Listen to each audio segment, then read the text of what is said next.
I don't care what none of y'all say, bro.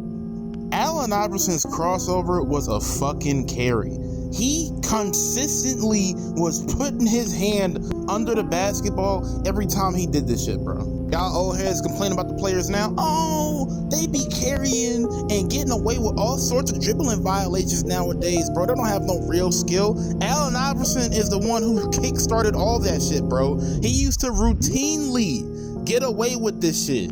Now, did they call it on him sometimes? Yes, they did call it on him sometimes. But do you see how often he did this and didn't get a single whistle? Look at that nasty. That is a nasty carry. I would have got my ankles broke if I was Kobe too, bro. I mean, it's no wonder can't nobody fucking guard this and they stumbling and bumbling and slipping and sliding on the floor. He is putting his hand under the basketball every time, bro. Yeah, it's hard to stay in front of you when you breaking the fucking rules of basketball. Yeah, of course. And what makes this shit even worse is Allen Iverson didn't even invent this crossover, bro. Allen Iverson is on record saying that he stole this version of the crossover from one of his teammates in college. I first learned the crossover at Georgetown. I had a teammate, Dean Barrett, and man, I had to guard him at practice. He was a walk-on player.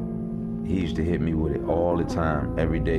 And you know, at some point my ego, I'm not gonna ask this guy how to teach me how to do it, but at some point I was like, man, the move is so vicious, I gotta ask him. Stole the shit from Dean Barry in college. Yeah, y'all act like this motherfucker invented the shit. Not to mention all the other players who were doing crossovers long before Iverson was even in the fucking league. Archie Clark in the 60s, Pearl Washington in the 80s, Tim Hardaway, Isaiah Thomas, the list goes on and on. There's been plenty of players who were doing crossovers way before AI, and this shit was actually clean. This shit Iverson doing right here is a fucking carry.